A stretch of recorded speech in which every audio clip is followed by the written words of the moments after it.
A warm greeting to my respected teachers and to all my viewers. I am Jyoti Yadav, student of MERI College, course MCA and batch 2018 to 21. In this video, I am going to discuss about use case diagrams. So, what is a use case diagram? Use case diagram is usually referred as behavior diagram that is used to describe actions that a system can perform in respect to one or more external users of the system. So, what is the purpose of use case diagrams?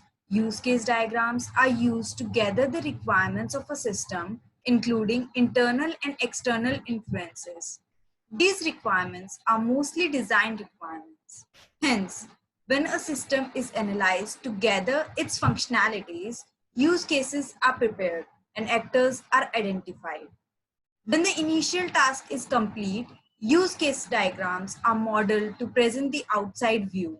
So, in brief, we can say that use case diagrams are used to gather the requirements of a system, used to get an outside view of the system, identify the external and internal factors influencing the system, and show the interaction among the requirements and actors.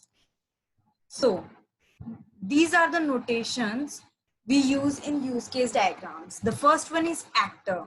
Actors are usually the individuals involved with the system defined according to their roles.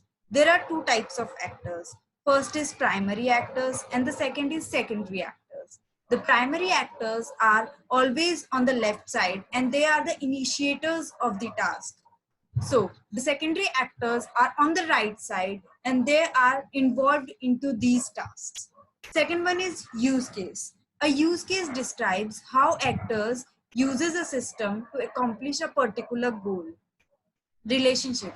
Relationship or the connection between and among the actors and the use cases. System boundary.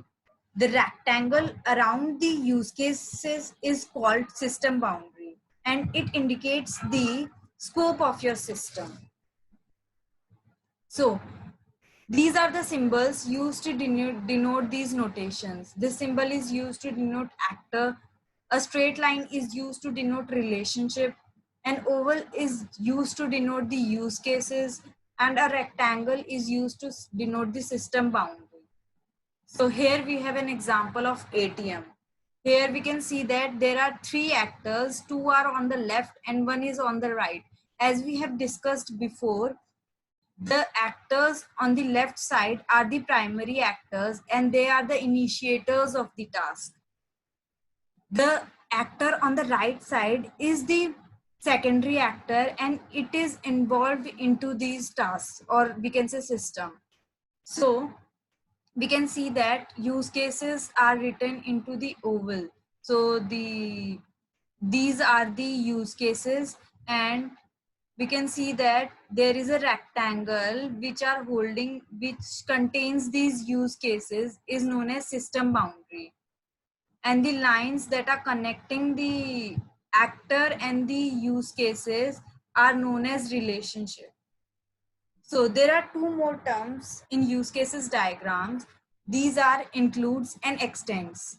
So we can see that includes. X includes Y. It indicates that X, we have a task X and we have a task Y. So for completing the task X, we have to complete the task Y at least once. And we use extends as we have a task X and we have a task Y. There is no need to complete the task X for the completion of task Y. Or we can say that for completing X, we don't need to complete the task Y. So here first let's see an example of these includes and extends. Okay, here we can see that we have an actor student and we have three use cases. This is the base use case, or we can say main use case, and these are the sub use case. Okay, so here a student wants to borrow a book. So if he wants to borrow a book, it is mandatory that he has to check if he has any due fine or if the book he wants to borrow is reserved to someone else. Similarly, here is a student, he wants to request a book. It is not compulsion that he has to search if the book is available or not. He just has to request the librarian that he wants to borrow this book. So we can see that includes base use class is incomplete by itself. If we do not include these subclasses, there is no use of this use case. So include use case is required. It is mandatory that you have to use includes in a use case diagram, at least one include. So arrows are towards the sub use case diagram, sub use case. Extends, base class is complete by itself. It is not required to include this use case to complete this task.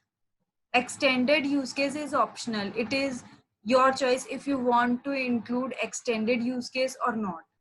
Arrows are towards the main use case. So there is one more term in use cases, which is generalization. A generalization relationship is a parent-child relationship between use cases. The child use case is an enhancement of the parent use case. Generalization is shown as a directed arrow with a triangle arrowhead. You can see here, it is a triangle arrowhead. The child use case is connected at the base of the arrow. The tip of the arrow is connected to the parent use case. So we can see that the tip of this arrowhead is connected to this. So we can see that this is the parent use case and these are the child use case. So if we want to search a book, we can search it by the call number and or we can search it by the author name. So where to use a use case diagram? Use case diagrams can be used for requirement analysis and high level design. Model the context of a system, reverse engineering and forward engineering. So thank you.